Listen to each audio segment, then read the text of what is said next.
On today's episode of the Saturday Air Raid, we're talking wide receivers. We're talking our 6 through till 10 favorite wide receivers for the upcoming 2024 NFL Draft. It's actually more like 6 through to like 12 or 13. We talk about a lot of these guys who we're really, really excited about. Brad's got a few guys that he's really high on. So does Dan. So do I as well, which will probably be a bit spicy. We'll see. Hope you really enjoy the episode. And thank you for joining us today. Caleb Williams to the 10, to the 5, touchdown! Judkins, here he goes, breaking tackles, and look at the leg drive right to the end. Stroud throwing, this time it's from Marvin Harrison Jr., and it's a trifecta of touchdowns for Harrison. Welcome into the Saturday Air Raid. My name is Johnny Roberts. I'm your host, as always, with my two good friends. It's Brad Bolt and it's Dan O'Connell. How are we tonight, gentlemen?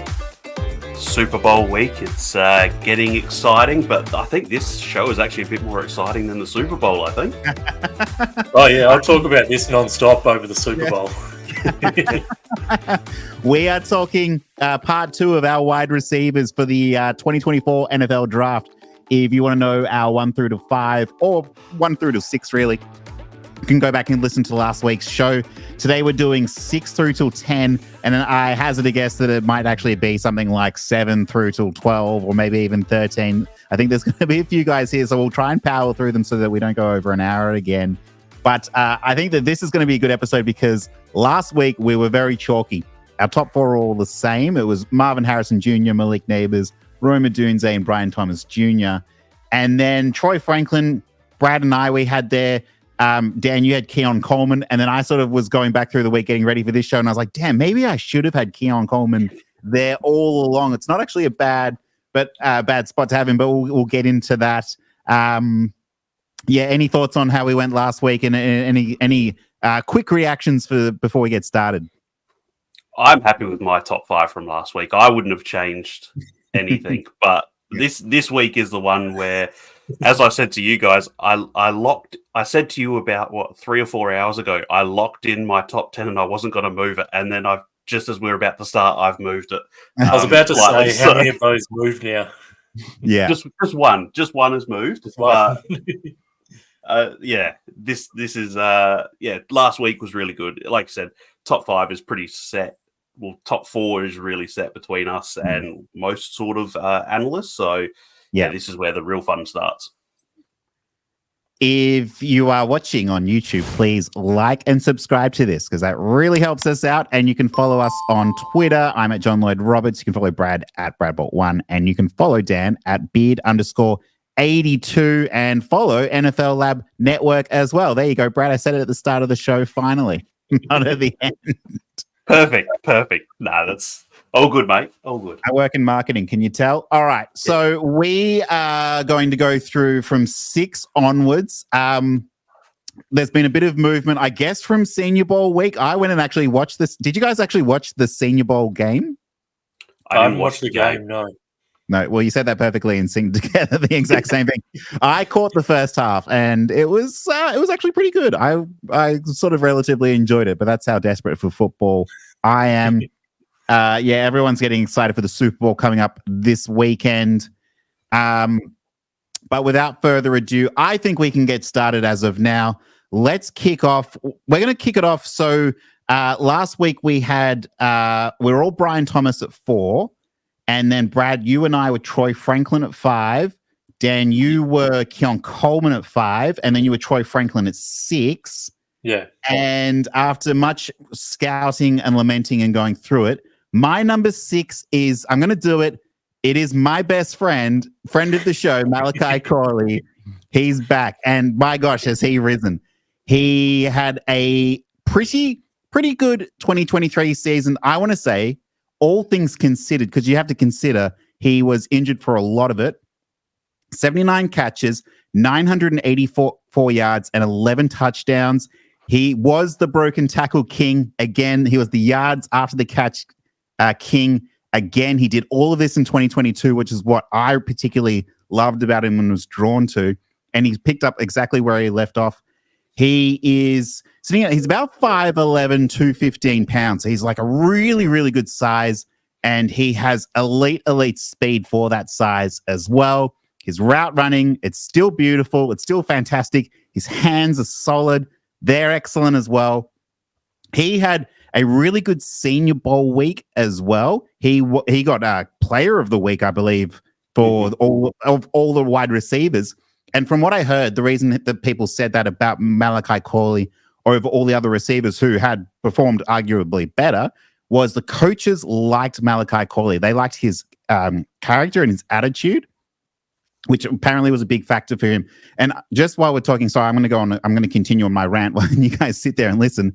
Apparently, I did see on Twitter someone said that they had him as a day 2 pick because of character issues. And that's the first time I ever saw that or heard that. It's the last time I've ever seen or heard that. So I just thought that was kind of interesting.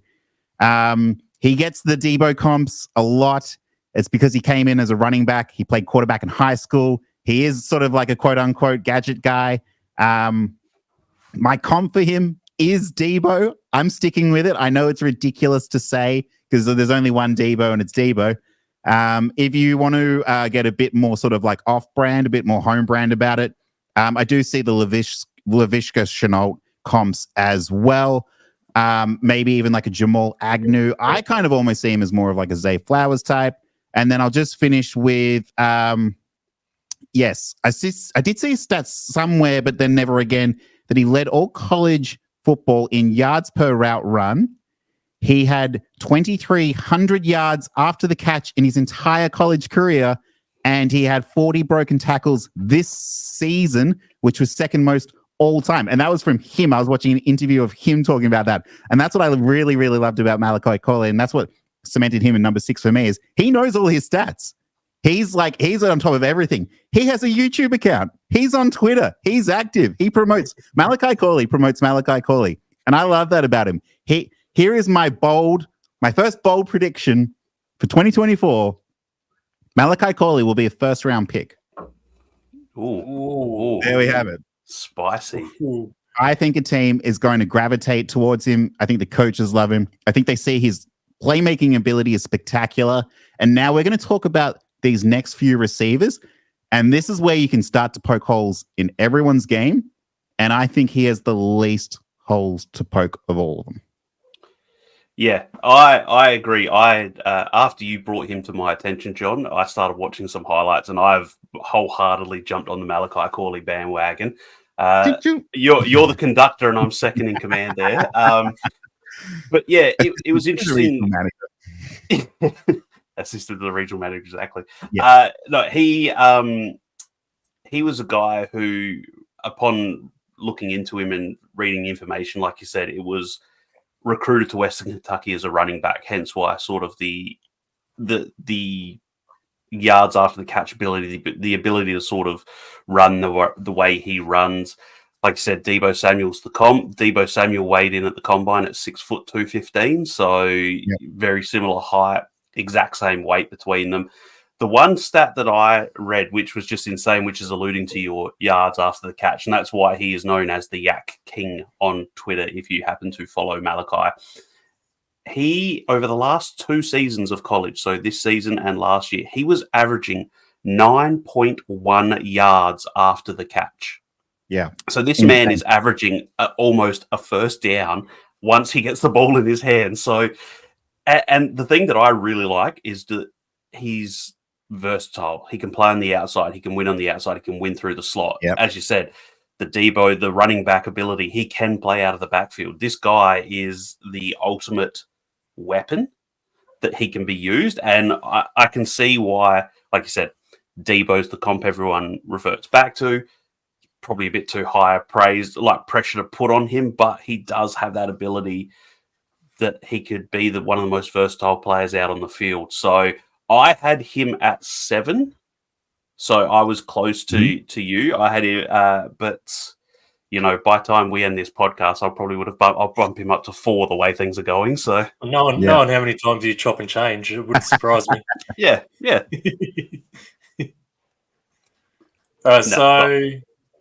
Yeah, for me, so you've got him at 6, John. Brad, you got him at 7. I'll put him down at 8.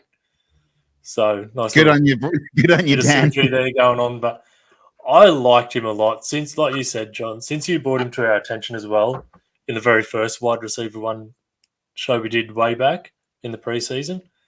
I hadn't seen him before. So when I went and watched him, I was like, holy hell, this dude is fun. Like your eyes are drawn to him when you're watching the tape of him. Like you can't help but just sit there and enjoy watching it. It's just so much fun to watch. And like we've said, he's just a weapon. Like you just get the ball in his hands and he's so hard to bring down with his frame. That's the reason he gets so much yak. He's impossible to stop. Like first contact, it's not going to do it to him. You're not going to stop him first contact. So he's got a really good opportunity. If he lands in a spot where he's not going to be the number one guy, I wouldn't imagine. So it's going to open up a lot for him underneath especially. And you just get the ball in his hand and just let him do his thing. And Brad, I said this to somebody's tweet yesterday or the day before. If I'm the Panthers, I'm looking at someone like him, whether it's with the 33rd pick, I'm looking at someone like him that's going to be a safety blanket for Bryce Young over the middle of the field.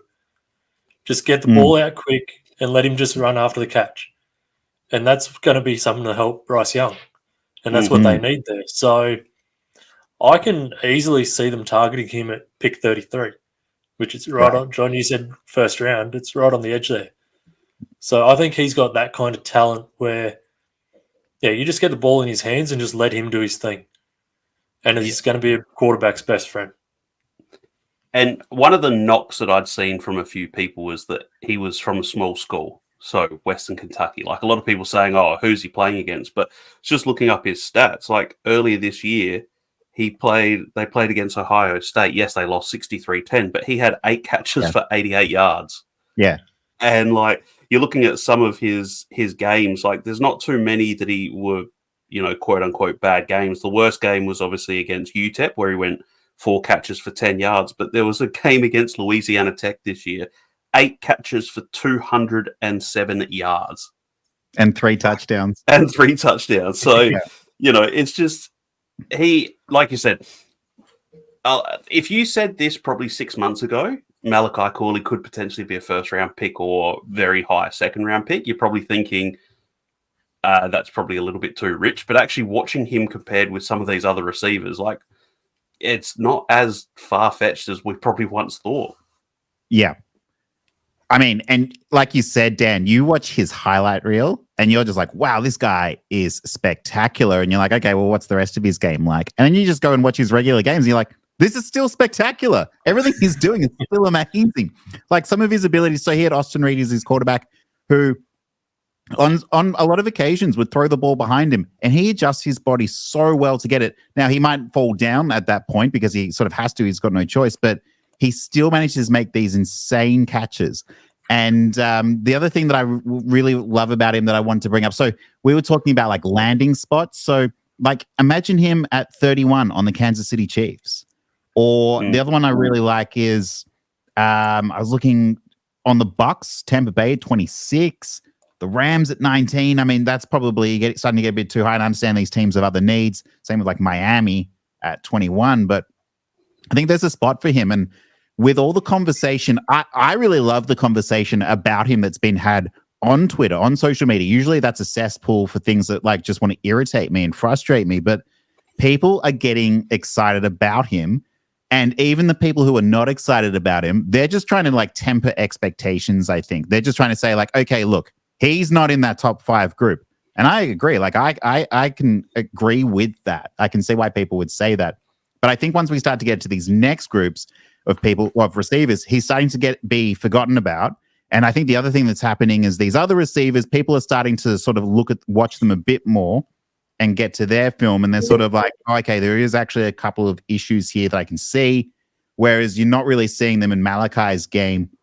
Like you said, Brad, the small school is it's a thing, but it wasn't an issue for Zay Flowers. It's not an issue for these other receivers in years gone by. So I don't see it as too much of a problem. And yeah, I just think electric player, electric receiver. I said it on our last episode before the season back in June or whenever we were doing that.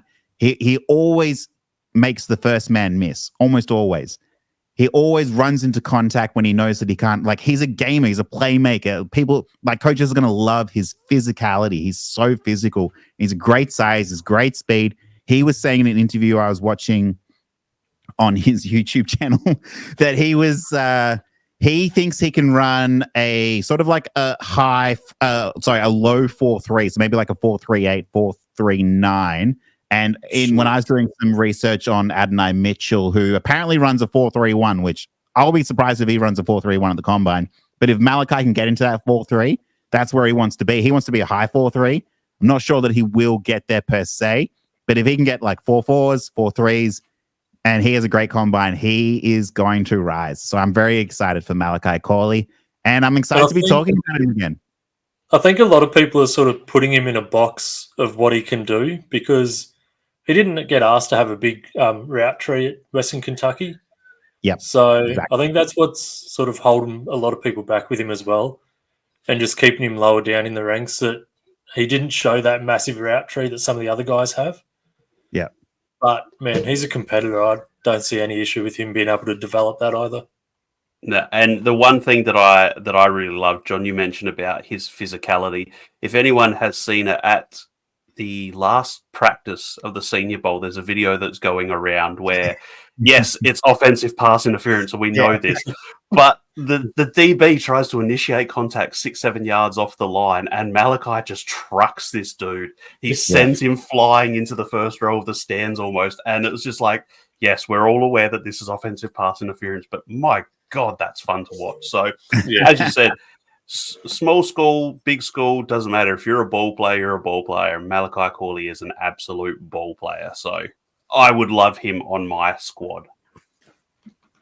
Exactly. And, there was times throughout the season as it rolled on, I was like, shit, maybe we're not going to be able to talk about Malachi on these shows. Maybe he will fall outside my top 10 because so many other receivers started to ascend it, and was like, oh, there's going to be a lot of good receivers in this class. But no, I think all in all, when I factor in, there's a lot of games he went away injured from. I think you talked about that UTEP game, Brad. And then there were some other games that he left with a few injuries. I think he had like a collarbone or a shoulder injury at one point as well. So all things considered, I don't think he was as productive as the year before, as like from a purely stats production standpoint.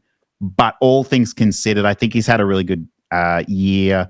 Years gone by at Western Kentucky. Yeah, so 2022, he was 101 catches for nearly 1,300 yards and 11 touchdowns, though. So he's been uber productive. So I'm looking forward to seeing him.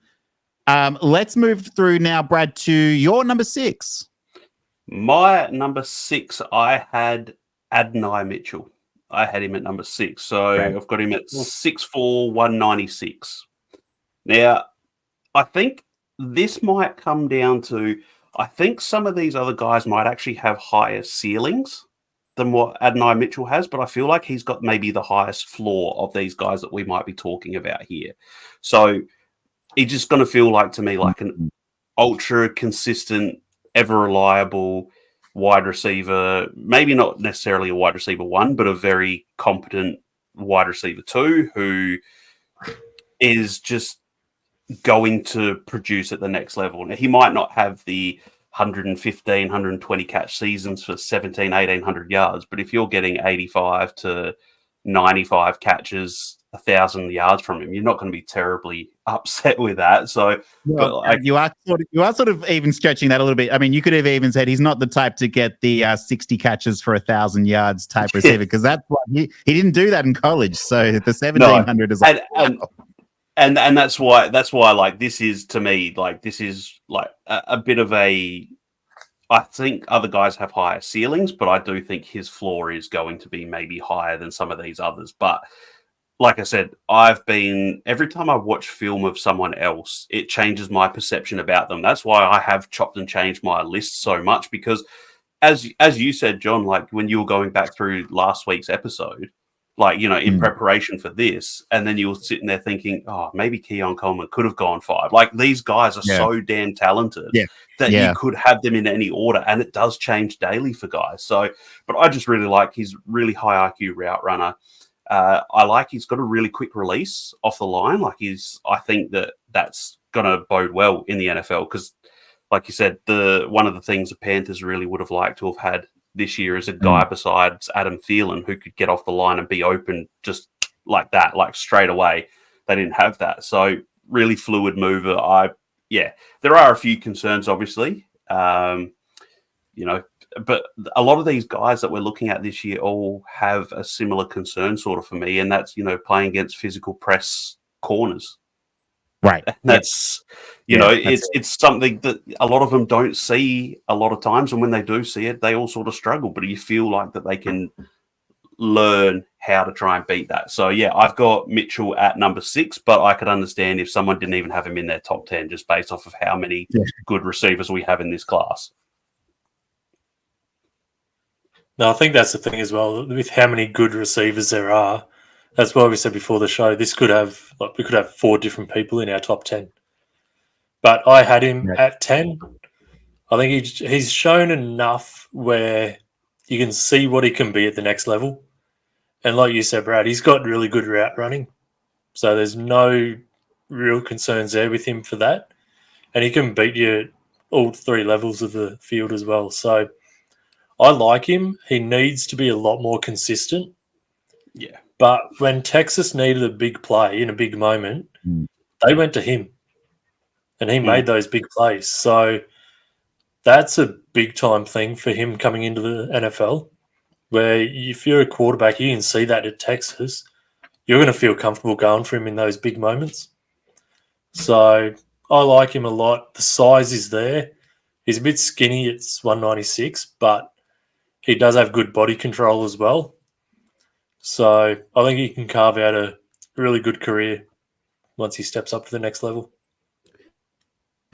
And Brad, I'm in between now. I've got him at 8, and Brad, I did start with him this time last week at 6, and then I sort of really dug into his film and what he was able to do, and then I sort of the thing about him is I just kind of always came away just sort of wanting like just a little bit more from him. It was sort of like very good hands, very good at catching the ball, even high pointing the ball. And then that was kind of just always it for him.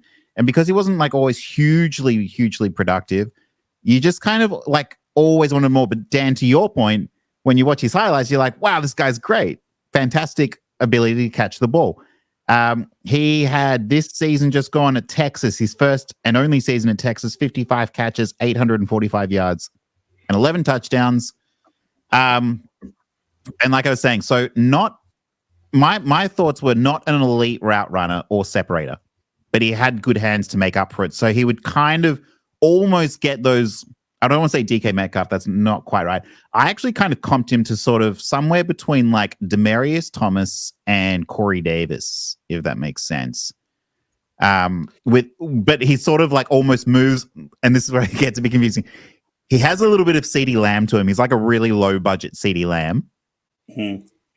But he runs like Jackson Smith and Jigba, if that makes sense. Like he kind of like he's a build where he like sort of like waddles his body downfield and moves, and it's not particularly fast. And that's why I really question. Apparently he runs like a 4.31, and I'm just like, that guy does not run a 4.31. 4.38. 4.38.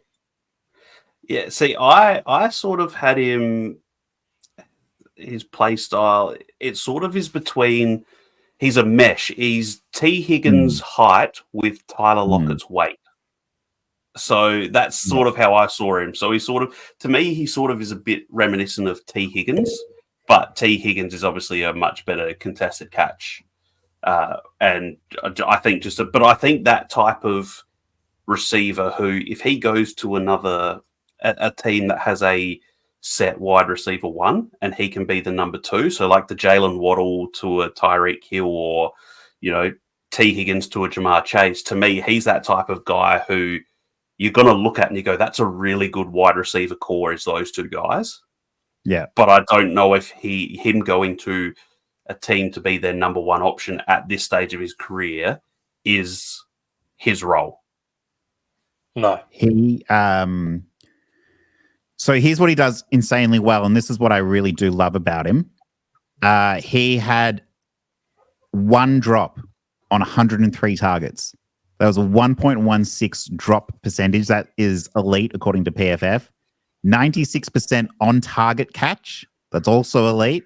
And he had a passer rating for quarterbacks of 126.2. That's great.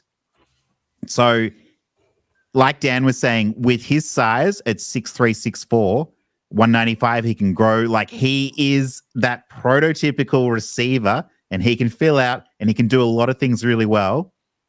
And then I moved him down because there are some bad things. So he's bad at broken tackles. He can't break a tackle to save his life. No.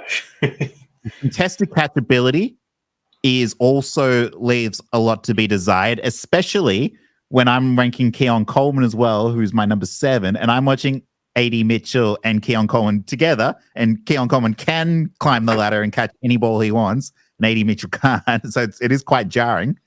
And then his yards after the catch was 180th out of 200 qualifying receivers. And that was one of the worst in the country. So there are those things. And then over the last 2 years, he's only played 20 games as well. So he hasn't played a lot. He hasn't been hugely productive. But he does have a great wide receiver blocking ability though as well. So he can block really well. So like this is where it's just so jarring. It's like there's so much fantastic about him, and then there's also a lot of like, oh, just give me a bit more, and then he could be like a top 3 receiver. I'd probably have him above Brian Thomas if he just had that sort of like elite sort of yards after the catch ability. But yeah, you as quarterback.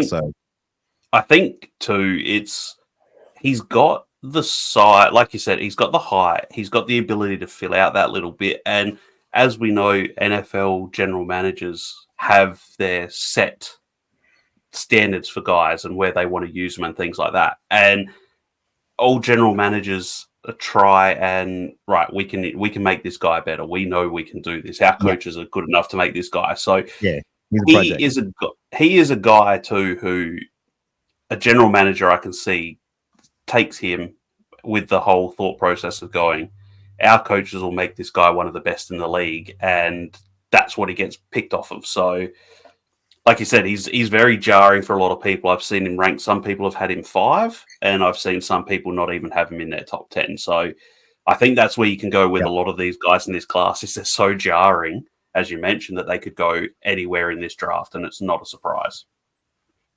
And it's a lot of what teams want as well, because they have the receivers in here are big-bodied receivers, and then they're the tall, lanky ones, and then there's the short, compact little nuggets. So it's going to come down to what sort of receiver a team's after as well when it gets to these sort of players. Yeah, and I don't want to sound too much like a Michael Lombardi type person here, but I think I am a very much like a just tell me what he can do, and we'll do that very, very well. So that's where I have a lot of hope for him and have him so high. But yeah, no, I think that sounds good. So Brad, you've got Adonai Mitchell at 6. I've got him at 8, and Dan, you've got him at 10. I've got. Well, actually, Dan, let's go to your number 6 now. Well, my 6 was Troy Franklin. So let's go to your number 7. My 7 is Lad McConkey. And okay, so he did not make my top 10. You don't have him, no. I saw that. He was in there. He was in there at one point though. And then I had to just take a step back from the Senior Bowl, and he didn't end up in there. But please continue. Sorry, just before you do start, I had him at 10, and he was my guy that I moved. I had him higher, and I moved him back. So have you still got him 10? Or I've got him 10. He was at 9 for me an hour ago, or less than an hour ago. He was at 9, and now he's 10. So I think, all right, let's do it. Playing at Georgia, he's, from the guys that we're talking about, he's the oldest wide receiver there. He's 22. The rest of them are like 20 and 21. you look at just blindly looking at his stats, nothing jumps out at you. Which he was in and out of Georgia's offense a lot, and it's just the way they used him. But anytime he's on the field, his route running is, I think, the best in the draft this year. I think he's absolutely insane route runner. His hands are among the best in the draft. He's going to be that slot guy that I said he can rack up 100 receptions his first year, depending on his situation. He's just that type of guy where he's just going to catch everything that goes to him. And they're going to run him out of the slot a lot because of his size, but he can play on the outside as well. And he's not what you think of when you see a slot receiver where he doesn't have the deep speed. Like, he's got that elite short area quickness, but he can beat you deep as well. Like, he's got enough speed to be able to go on those deep routes and deep posts as well. So I just love everything about him. Other than the size, like, you can knock him for his size. Yeah. You can knock him for his production, just the way he was used. Yeah. But that was just the way Georgia ran their offense. Like, they had the running game, they had Brock Bowers, and they just didn't use Lad McConkey as one of their major weapons. But anytime he's on the field, and God, he's just tailor-made for the NFL. He's that guy that's going to slot in, and he's just going to give you those receptions straight away. Yeah, see, he's tailor-made for the NFL to do a very specific role, though, I feel. And I did knock him for his size and his production because, like you were saying, like, amazing Senior Bowl. He sort of had, like, it was reminiscent of Tank Dell last year where, a lot of people were like, wow, who's this Tank Dell? His ability to get separation, his, like, route running ability is insane. And we see all of that with Lad McConkey. So he's listed here at 185. Yeah, 5'11", 185. Yeah, I was going to say, I had 6 foot, and I was going to say that seems at best, because even if you watch him on the field, he looks small. Having said that, though, his separation percentage, 93rd percentile, according to PFF. Receiving grade versus zone coverage was 97.4, also elite. And his yards per route run was 76th percentile, which is really, really good. Yards after the catch was also 60th percentile, which is also really, really good. And then things that I do knock him for is, like, his contested catch ability. It's basically non-existent. And ability to sort of go up and get the ball is not there. But like you said, like, he will have a very, very specific role. It's just never going to be one of those sort of like elite receiver roles that we sort of talk about. And I can understand why someone would have him in their top 10, definitely after his performance at the Senior Bowl. And again, I watched the first half. He had a really good half. But all in all, I just think that these other guys that have got a more like prototypical wide receiver builds that I think the NFL will gravitate towards. But Lad McConkey, if he's a second round pick, I understand it. Production wise, he can be top 5 this draft. I don't think so. It's all going to depend on landing spot, but like his production in college, like this year gone by, 30 catches, 478 yards, 2022, 58 for 762 and 7 touchdowns. Like, that was best season. He played six games this year? 9 I've got games started. 9. I think he was injured for a lot of them, so... Yeah, he was injured. Yeah, like I said, kind of throw his stats out the window, especially this year. Yeah. Yeah, I had him at 10. You guys have pretty much covered everything on the positive and the negative. The only other negative that I really knocked him for, and this maybe you can lump him with maybe his size and his frame, was just that his ability to beat like press man coverages. Like, I didn't think he was able to do it very well at all. But we've been saying that about 6'4", 200-pound guys. Well, that's the thing though. But this is what I mean. This is He did actually have a good grade, according to PFF, against man coverage. It's just his zone was better.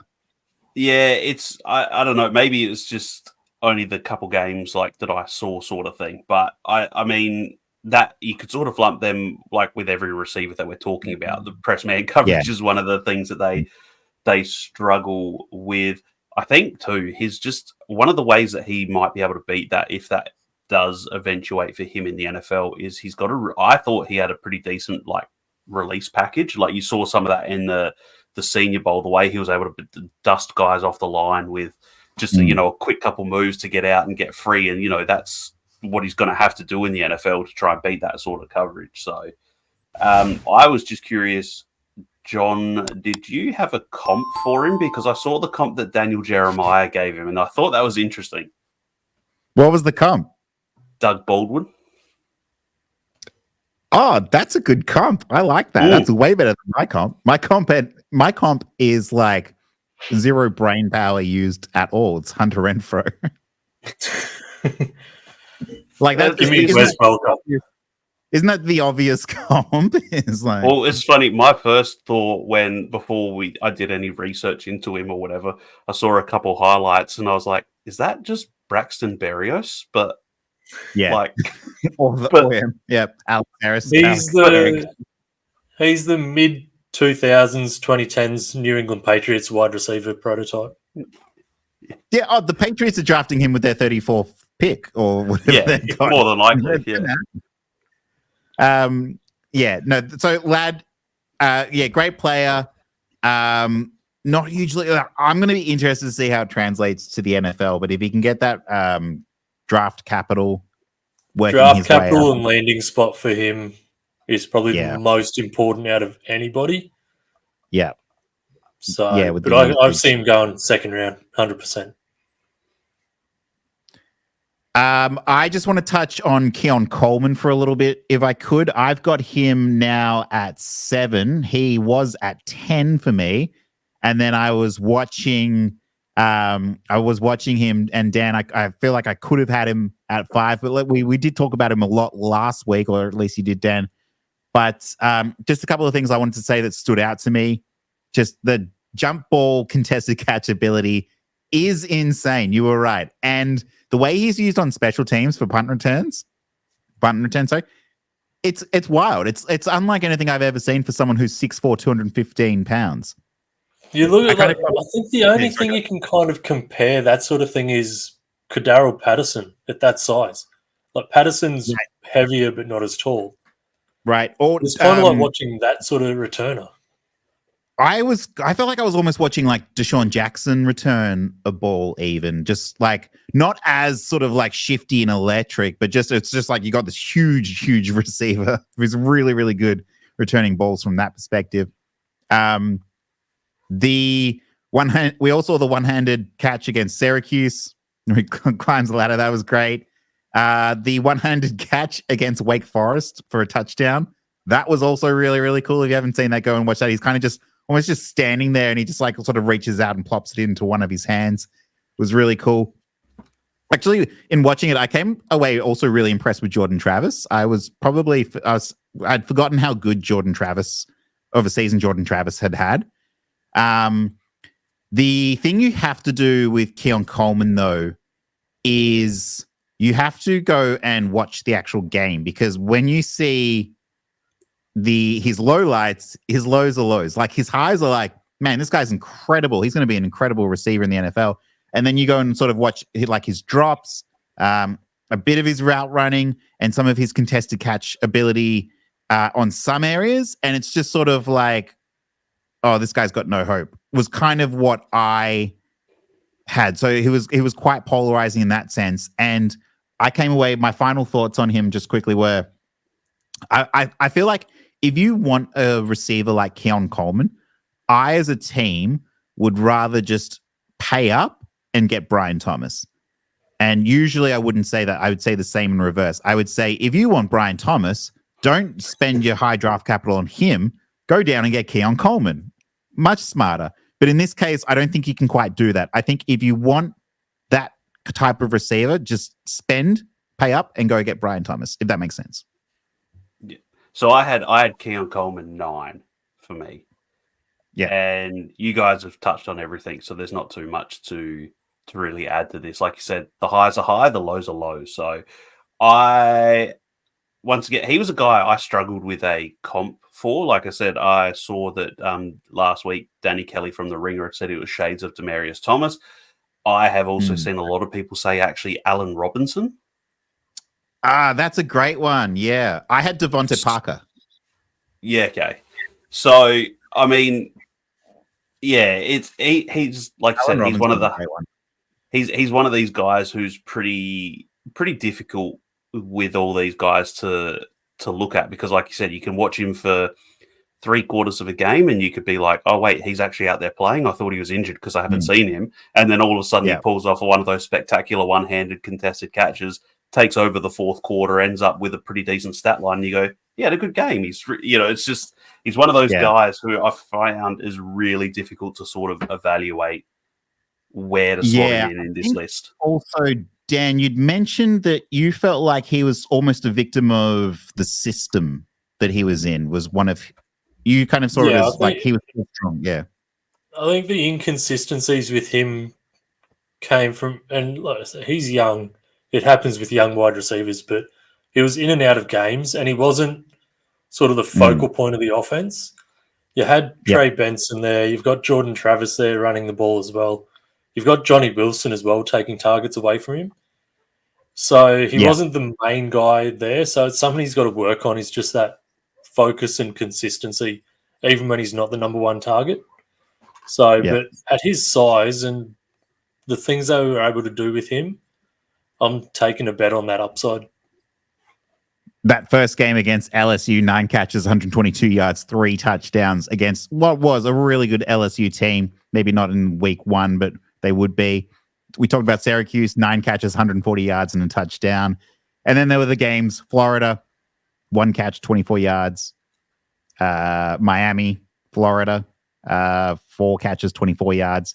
2 catches, 54 yards against Duke. So, and then Boston College, 0 catches. And must have left that game injured, I'm sure.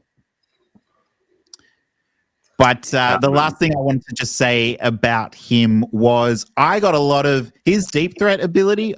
I saw a lot of DK Metcalf, just the ability to get downfield, power on downfield with DBs, like tailing him on his tail, multiple DBs, and still come up with a ball. I was impressed by that. Yeah, he's going to be really interesting to see how he develops in his first couple seasons in the NFL.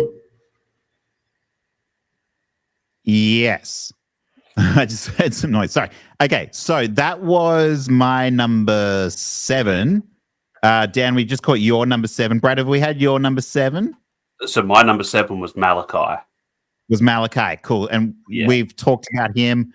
We can move to number 8, who I had Adonai at 8. Brad, you had? I had Adonai at 6. My number 8 is Xavier Worthy. There he is. So the other Texas player. I've got the Texas symbol there, but not the right player. So Xavier Worthy is a guy who out of the 2 Texas receivers, I was watching something. I was actually reading something, before we came on, and it was a Texas Longhorns like fan thread sort of thing on Reddit, and they were all commenting and saying Adonai Mitchell will have the better floor, but Xavier Worthy has more potential to be the better receiver in the NFL.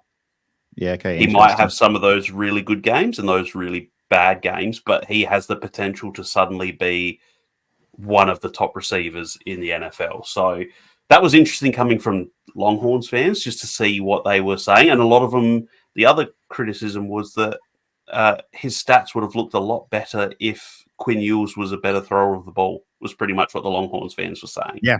I completely agree with that. Yeah, so just looking at his stats for the season, he had 75 catches for 1,014 yards, 5 receiving touchdowns, and 4 rushing touchdowns. So versatile. But looking through his game log, I was sort of expecting him to be a bit more hit and miss sort of thing. Like you'd have like a really big high spike game. Yeah. But he's actually relatively consistent. Like, started the year 7 catches for 90 yards against Rice, against Alabama 5 for 75, Wyoming was 4 for 56. His then worst game was Baylor, where they won 38-6, and he had 3 catches for 31 yards. But then his next 3 games were Kansas, Oklahoma, and Houston, and he went for 93, 108, and 92 yards. So, he wasn't as boom bust as what I was sort of expecting. So I just think he's a guy who he's like one of the most explosive vertical speed, like the athletes that are coming out of this draft. Super quick, accelerator, really versatile where you can line him up. I think he's actually a lot better route runner than what a lot of people might give him credit for. I think he just struggles with... He's another guy who has a very slight frame. I think he was 6'4", 172. 6'1". I think 6'1", yeah. So it's one of those guys that I guess sort of in the mold with some of these others, maybe not the body mass that a lot of teams would be looking for. But I mean, I think he could actually be a really good pro in this, and I wouldn't be surprised that by the time the actual draft rolls around, if I actually move him up again. That's just, I really like him. I wouldn't be surprised. I could even potentially flip flop him with Adonai Mitchell, and he could end up at 6 for me. Wow. Yeah. Okay. You Dan, didn't even have him top 10, did you, John? okay, I did not have him top 10 when we did this back in June before the season, and I didn't have him top 10 after the season, and I didn't have him top 10 in going into the show. You at are no point. so out on Xavier Worthy, it's not even funny. I'm not out. It's not that I'm out on Xavier Worthy. I just feel like we have seen, like I'm looking right now at Jalen Hyatt, who is by all accounts incredibly similar, hugely productive at Tennessee last year. Same, pretty much exactly the same size, 6 foot, 175. These guys, and he's going to start getting those comps of like, oh, you know, he could be like Devontez Smith, or he's like a Tank Dell type. And I understand that they're coming more and more into the league, but it's so dependent on landing spot. They do that one thing really, really specifically. And for me, he's closer to Jalen Hyatt than he is to Tank Dell, is the way I see it. Yeah, I don't think you can compare him to Tank Dell, but I also don't think you can really compare him to Jalen Hyatt either. Jalen Hyatt had 2 routes in his whole repertoire, and that's about it. Yeah. Run deep and run a deep post. Yeah. And that's all you saw from Jalen Hyatt, and that's why I had wanted no part of him coming into last year's draft. I think Xavier Worthy's a much better route runner than Jalen Hyatt, and I think he can do a lot more than what Jalen Hyatt can do. So I get the comps as far as size goes, and speed obviously is there. Like his elite speed, he's going to tear the top off defenses even in the NFL. And so you combine that speed with his short area quickness as well. He's hard to stop. And you look at he didn't have, coming in, he's a 3-year starter in college, and he didn't have under 60 receptions in any of those years. And I don't get too deep in the analytics side of things, but from everything I've seen, he ticks just about every analytic box you can hope for. Where do you have him ranked down? I've got him 9. Okay, so I started off, when I first did my top 10 for this series, I had him at 7. And then I've dropped him down below Ladd. And then the more I watched Malachi Corley, I'm like, well, no, I've got him below him as well. So he ended up settling at 9 with Adonai Mitchell at 10. The comp for me is Jameson Williams. So Jameson came into the league at 6 foot 180. And Jameson top, like, you know, like elite speed, good route runner. It's just he fell to a team in Detroit who, you know, he was obviously coming off the ACL injury. So when he started to play, it was on a limited basis, coming off an ACL injury. Was sort of thinking that this was going to be his year where he was going to start showing what he could do, and then obviously had that suspension at the start of the season for gambling, which cost him some games. I just think that Jameson Williams is a guy, though, too, who I think has ended up on the right team but the wrong team at the same time. Like, he is really good for what the Detroit Lions want to do, but if you want to see that elite sort of, usage and everything, he's on the wrong team because he's never going to get more targets in the game than Amon-Ra St. Brown or now Sam Laporta. So, and Jameer Gibbs and Jameer Gibbs and whoever. But like the thing about the comp, Brad, is, and I'm sort of like in my mind, I'm thinking about it because like Jameson Williams was my number one wide receiver of that class, and so then to not have Xavier Worthy in my top 10 is like I'm trying to, because Jameson Williams at Alabama was an insane playmaker. He could do it all. I'm looking at I've got another comp here, same team as Jalen Hyatt. If he can, I really like Wan'Dale Robinson. I think if Jalen Hyatt can be like a Wan'Dale Robinson type of player, I would be more than happy with that. And then by that account, I would have him in my top 10. See, the only reason why, like, I get why you're sort of a bit out on the Jameson Williams comp, but I can sort of like Jameson Williams. His first 2 years at Ohio State, in his first 2 seasons he had 19 catches over 2 years, and then he went to Alabama and had 79 catches. Then he had 79 for 1,500. But he had like good quarterbacks, and I think Xavier Worthy's stats look better if he had a better quarterback. Yeah, and but also at the same time with Jameson Williams, like his competition was like Garrett Wilson, Chris Olave. Yeah, true. But I think though that once he actually got to Alabama, like you could see he was a guy who could be a number one receiver on a team. I think Jameson Williams could be a number one receiver on a team. Like, to me, a team that it wouldn't shock me if they picked him. I don't know whether it'd be in the first round, but maybe back into the second. Like him on Kansas City to try and replicate that, like Tyreek Hill, because he's a better receiver than McCole Hardman, who they initially drafted to be that Tyreek Hill replacement. But if you were Kansas City and your 2 starting receivers were Xavier Worthy and Rashee Rice, I mean, that's a pretty decent young core, especially after what Rashee Rice has shown this year. So, yeah, that's sort of my thinking along the lines. I think that he has that ability to one day be in that conversation as maybe not as the best wide receiver in the league, but in that group that we sort of talk about now when you go, okay, there's Jefferson, there's Chase, there's, Devontez, there's Tyreek Hill. Like you can lump him. I reckon one day you might be able to lump him in that sort of type of conversation. I don't think he'll get the volume for that sort of thing, but I think he's going to be one of those just explosive playmakers. With it, I think he's going to settle like he did in college around that 60, 65 reception mark and just have explosive plays instead of the high-end sort of 80-plus receptions a year. But, I guess it all comes down to... It all comes down to, like I said, landing place. Yeah. He's all over the place when you look at how people have him ranked as well. Yeah. I know some people have him in their top 5.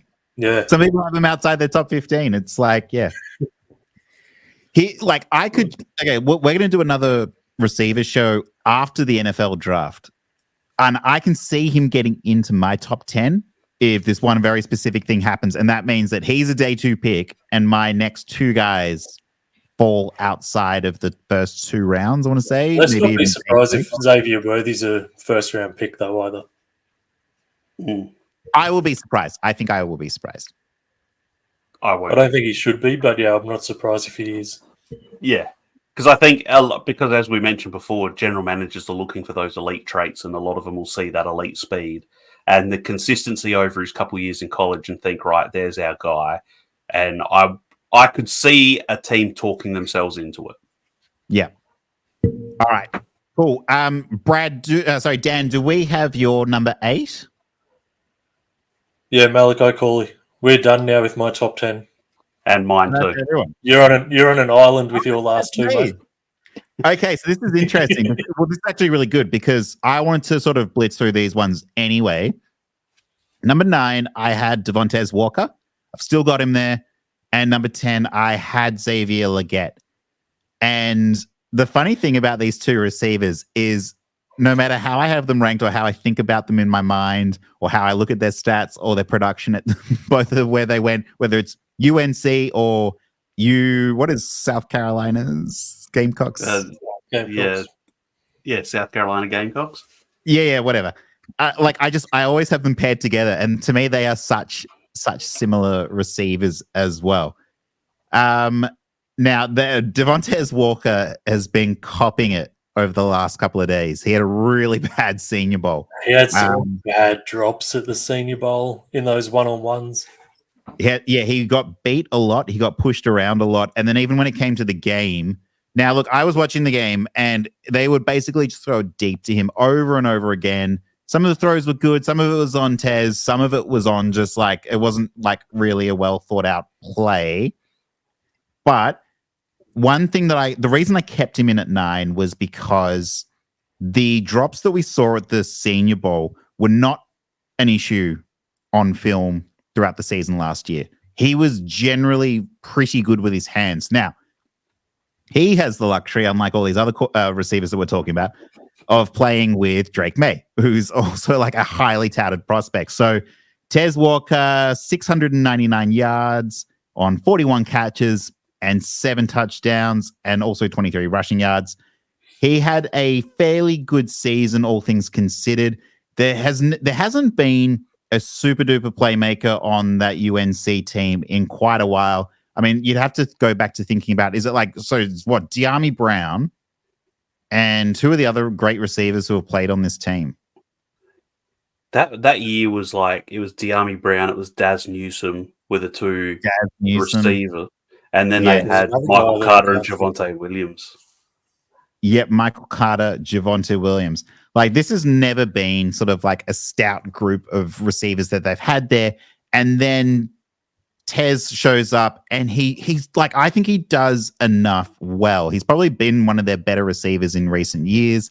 He had a fairly decent game log in the games that he did play. So he started 8 games for the season.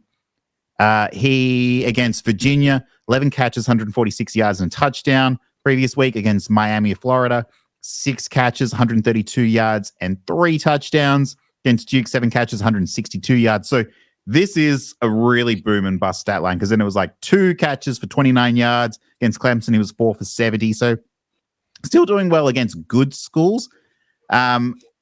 He is very polarizing, and I just think everything is going to be won and lost in the draft. And after the Senior Bowl, it's like, well, fuck.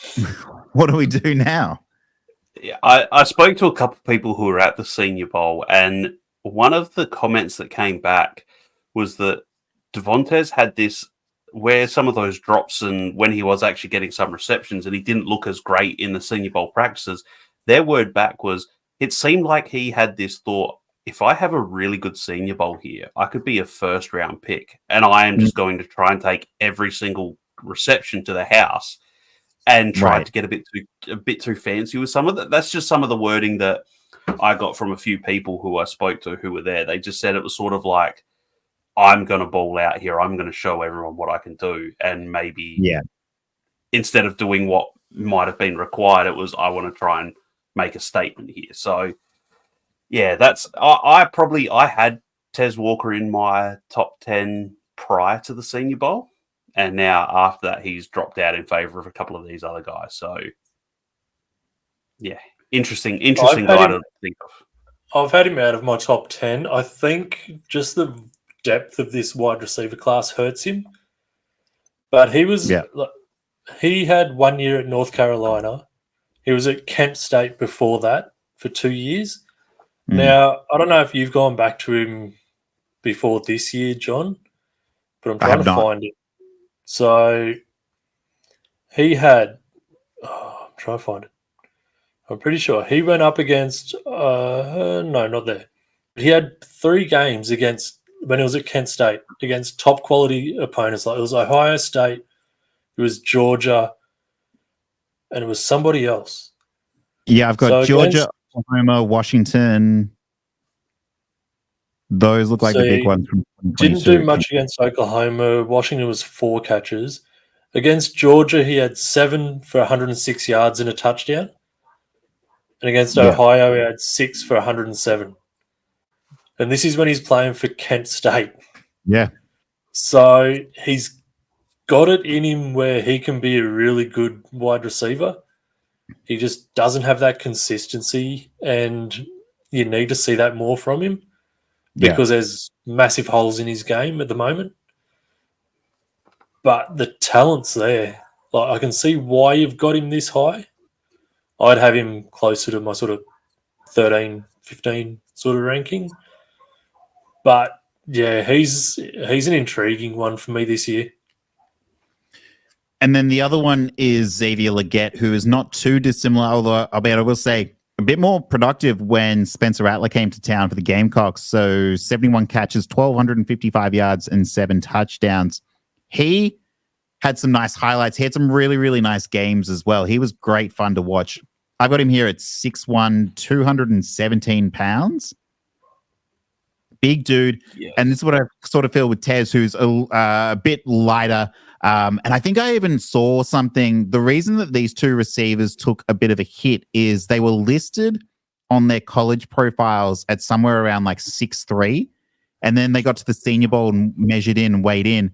And they actually came up more like 6 foot or 6'1", and they were a bit lighter as well. So I think that sort of from day one set a bit of like oh wait, that's a bit sketchy, which college will do that. They will naturally bump up the measurables of these receivers to give them the best shot that they've got. They don't necessarily have to like stick to the rules per se.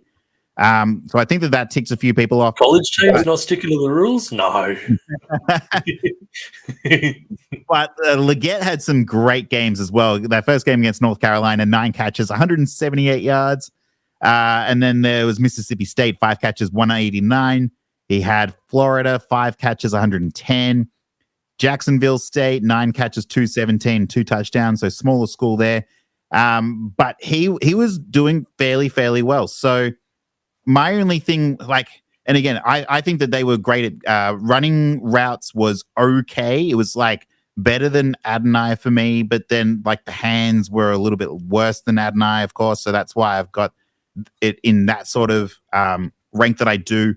And then this is where I have I just think Malachi Corley is just such a baller, such a playmaker, and so reliable, even though he's not built like these other guys that we're talking about who are tall. He just sort of has that better ability. It's funny with I'm thinking just even looking at this list, it's like last year we just had a bunch of Troy Franklins everywhere and Malachi Corleys, and this year they're just all tall. They're all at least 6 foot, which is great to see. But yeah, so Xavier Legette rounds out my top 10, but this is where we can sort of start to chop and change a little bit. I'm comfortably out on Xavier Legette. How often do you see somebody put up 4 years of college or not even production, just do nothing for 4 years, and then suddenly have a 5th-year breakout, and then come into the NFL and hit? I don't think we've ever seen that. So so do you remember last year when I said the thing about Houston, the college football team? Sorry, I can't remember what their mascot is. I said either Clayton Tune is elite or Tank Dell is elite, or they're both elite, but I don't believe that there's a world that exists where neither of them are elite. This is kind of how I feel about Spencer Rattler and Xavier Legette. I'm kind of in this okay, one of these guys is really, really good, or they're both really, really good, but I don't think neither of them are really, really good. So that's just where I'm I understand what you're saying, Dan, about he really, really came out of nowhere and had a fantastic season. But is that the Spencer Rattler effect? Are we really going there? Honestly? Yeah. Yeah. I like Spencer Rattler. I have not been a Rattler fan for the last 4 years, and I'm still not quite a Rattler fan, but I'm the opposite of you, John. I think there is a world where they're both not good. I think Brad, your Clayton Tune slander is just going to be. Here we go. We're going all the way back now, aren't we, Brad? We are. I think the 4 years prior of being under 500 yards, I think it was, that he had in his first 4 years. And I don't think he topped 28 catches in a year, did he? He had 18 catches for 167 yards in 2022 and 3 touchdowns. Yeah, so like touchdown to reception ratio.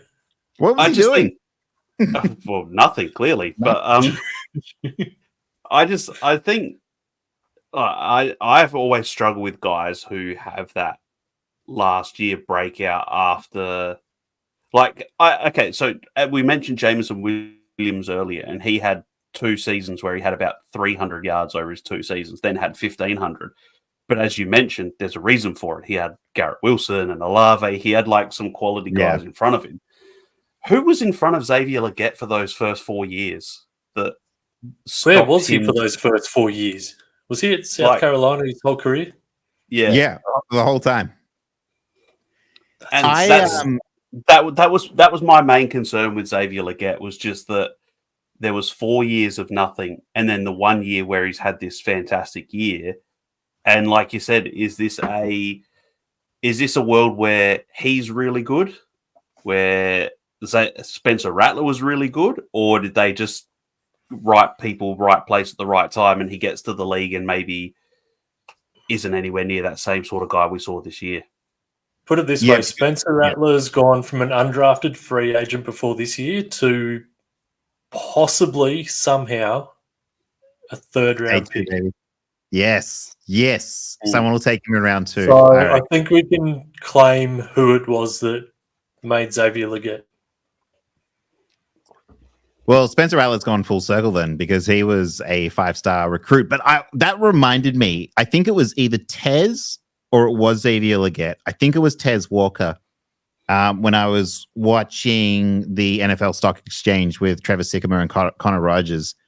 They mentioned that one of them was like a 0-star recruit, which is not uncommon, but it was because they had big issues with personality or something in high school or something, and then they like really got their life together. They really changed their attitude. They really came around, and once they got to college, and they started to take it really, really seriously, and then that's when they ascended.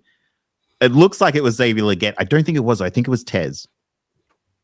I think the backstory to Tez Walker is fairly...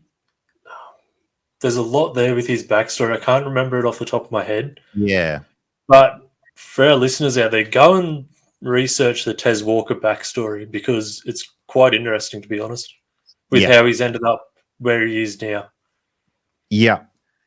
All right, let's finish up. There's just a couple of guys I wanted to do a real quick shout that I'd be interested by. One for me was Jalen Polk, was on the outskirts. Yes. I had him there because he had a very, very good first half of the season. He had something like 7 touchdowns in 8 games and was playing phenomenally well. And then for the rest of the season, just vaporized, just disappeared. So interesting to see where he lands in the draft.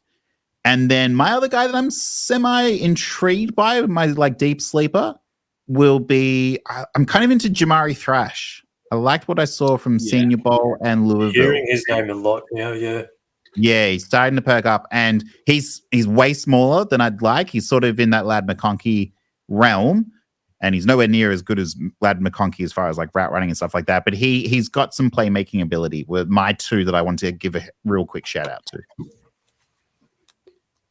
Yeah, so I am. Oh, you go, Brad? No, you're right. I'm just trying to find. Before the last couple of weeks, I think he was a sleeper, but I don't think he is anymore. Roman Wilson out of Michigan. Yeah, he's rising. He's going to be such a good receiver at the NFL level. And then, Brad, I think you've got this guy, so I'll let you talk about him if you bring him up.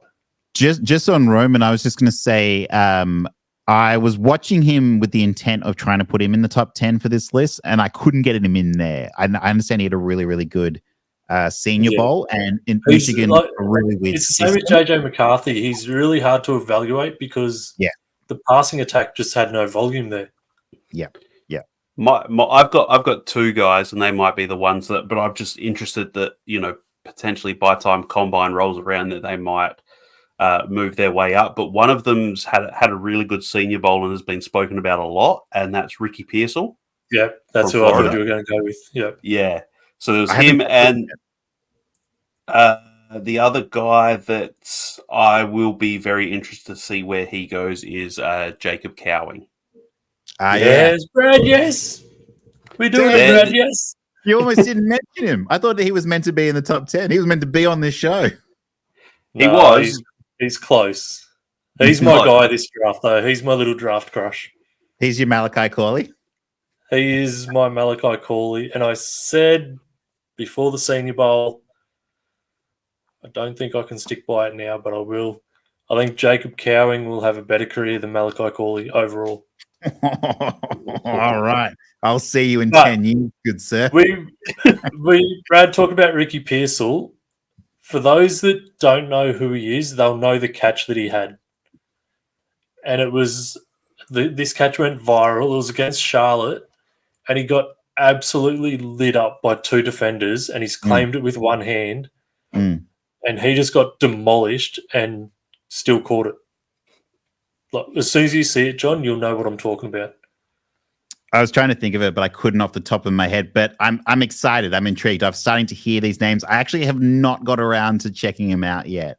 So one of the things, John, that I heard, I reckon it was on the NFL Stock Exchange. Have you listened to the episode that Trevor Sycamore and that they did the 2-round mock draft? Yeah, listen. Yeah, all of them. Yeah. So I think it was in that episode they were talking about him, or there was another episode of someone that I heard, but Ricky Pearsall's name was starting to be mentioned a fair bit, and there's a lot of people who are saying that there is potential he's a second-round pick. Yeah, interesting. All right. So he's a guy who, yeah, those are my two guys that I'll be interested to see how the combine and their pro day shake out. Yeah, okay, I just saw the catch. It's good. Yeah. I'm worried about his health, but yes, good. Dude, that is going to insane, that catch. That is going to do it for wide receivers. We are done. The next section will be on running backs. That will be one show. That'll be about half a show at the rate that they're going. No, but I actually did have 10 running backs who should be good. But I would love to know. Running backs aren't bad. They're just not as high level as what they were last year and the year before. Exactly. We would love to know what your thoughts are. If you're still watching this, drop in the comments. Who are your deep sleepers? Who are the guys that we missed? Who are we too high on? If it's Malachi Corley, I don't want to hear about it. If you're still watching this, like and subscribe will help us out. Follow us on Twitter. I'm at John Lloyd Roberts. You can follow Brad at BradBolt1 and Dan at Beard_82, as well as the NFL Lab Network. We will be back very soon with our next episode. That's all for now. Thank you for tuning in. We'll catch you soon. Goodbye.